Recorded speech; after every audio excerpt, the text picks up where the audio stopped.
Welcome back to HornAfrica Insight, your trusted source for deep, unbiased reporting from East Africa and beyond. Today, we're covering 5 major stories shaking the Horn, from Somalia's border clashes to Ethiopia and Nigeria's bold tech partnership. Let's dive in.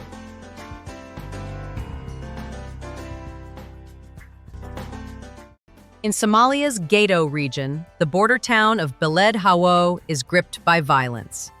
On July 25, 2025, heavy fighting broke out between Somalia's federal forces and troops loyal to Jubaland, a semi-autonomous state.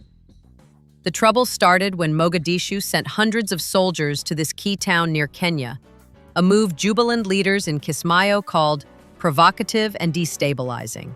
Reports say at least 5 people died, with Jubaland forces claiming control of the town center while federal troops retreated to a nearby base. This clash is rooted in a long fight over who controls Gedo, a region both sides want. Jubaland says Mogadishu is trying to bully them out, while the federal government claims it's securing the area. What's got people talking is the United Nations silence. Despite past flare-ups and this new violence, the UN and its Somalia mission haven't spoken out or pushed for peace. Activists in social media argue this quiet stance could encourage more bold moves from Mogadishu, risking chaos across the Horn. With tensions high, there's fear this could spill into Kenya. Ethiopia is celebrating a massive milestone. The Grand Ethiopian Renaissance Dam, or GERD, is complete and set for its grand opening in September 2025.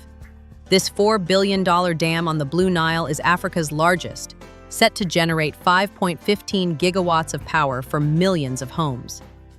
But Ethiopia is not stopping there. On July 23, 2025, Aragawi Berhe, head of the GERD Coordination Office, told local media that GERD is just the start. More dams are planned to boost farming and energy, key pillars of Ethiopia's economy. Aragawi stressed that Ethiopia funded GERD entirely on its own through public bonds and donations, countering U.S. President Donald Trump's claims that America paid for it. Trump repeated this at a July 2025 White House event, but Ethiopian officials quickly set the record straight. Prime Minister Abiy Ahmed invited Egypt and Sudan to the GERD's opening, calling it a chance for regional growth. Egypt, which depends heavily on the Nile, views the dam as a risk to its water supply and calls Ethiopia's actions illegal. Sudan also worries about water and safety. Still, Ethiopia is pushing forward with its vision for more dams to ensure food and energy security.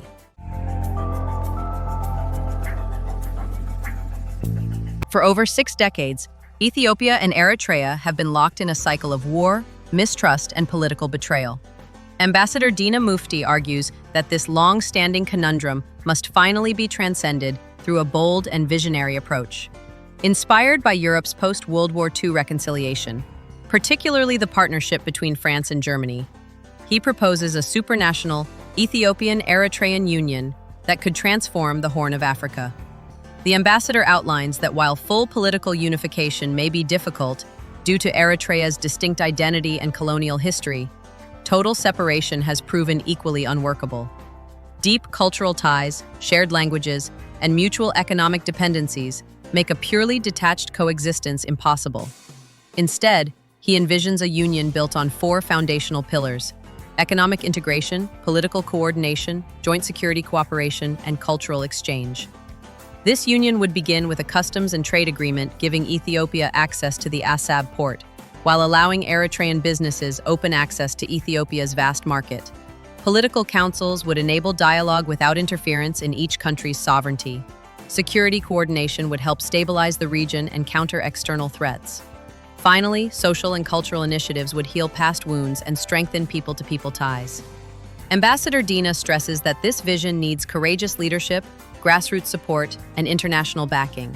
The international community, much like it supported Europe after World War II, must invest politically and financially in peace. Without action, the region risks falling into yet another cycle of violence. But with bold steps, the 2 nations can redefine their future, together. A Kenyan activist's disappearance in Tanzania is raising alarm. On July 23, 2025, Mwabili Mwagodi, a human rights defender, vanished while working in Dar es Salaam. His sister, Isabella Katuri, spoke out on July 25th, demanding answers from the Kenyan and Tanzanian governments. Mwabili, known for criticizing President William Ruto's church fundraising and rallying Gen Z protesters online, was reportedly taken by unknown individuals. His wife said he left his car behind, took public transport, and his phone went off around 10 p.m., sparking fears of abduction. Vocal Africa's Hussein Khalid confirmed the news, slamming Tanzania's government for targeting Kenyan activists. A Kenyan has been abducted in Tanzania. Again, Khalid said, noting Mwabili's family learned of his disappearance through a relative. This comes weeks after other Kenyan activists were briefly detained in Tanzania. Katuri insisted Mwabili was defending the church's integrity and deserves justice, not disappearance. With no trace of him yet, the family's plea is growing louder. Will Mwabili be found? Or is this a sign of rising risks for activists? We'll follow this closely. Finally, Nigeria and Ethiopia are joining forces to build Africa's own drones, a game changer for the continent's defense. From July 1 to 3, 2025, Nigerian Air Force officials, led by Air Commodore Ali Husseini Idris, visited Ethiopia to deepen ties. They toured Ethiopia's Air Force headquarters, Aviation Depot Maintenance Center, and Skywin Aeronautics Industries, a drone-making facility in Addis Ababa. The talks, reported by Military Africa on July 17th, focused on co-developing an indigenous African unmanned aerial vehicle, or UAV, for security and surveillance. Ethiopia's Skywin produces drones for both military and civilian use, aiming to serve local needs and export globally. Nigeria brings its own expertise, having built the Tsaigumi UAV and the Damisa attack drone. Both nations want to reduce reliance on foreign tech, with Nigeria inviting Ethiopian commanders to train at its Air Warfare Center. Air Marshal Hassan Bala Abubakar called this a step toward African self-reliance. This partnership could not only boost defense but also help farming and disaster response. Is this the start of an African tech revolution? We'll keep you posted. That's today's HornAfrica Insight. From Somalia's clashes to Ethiopia and Nigeria's drone dreams, the Horn is buzzing. If you loved this video, smash that like button, subscribe, and ring the bell for more breaking news. Drop a comment below. What story should we cover next? Thanks for watching, and as always, stay informed, stay engaged.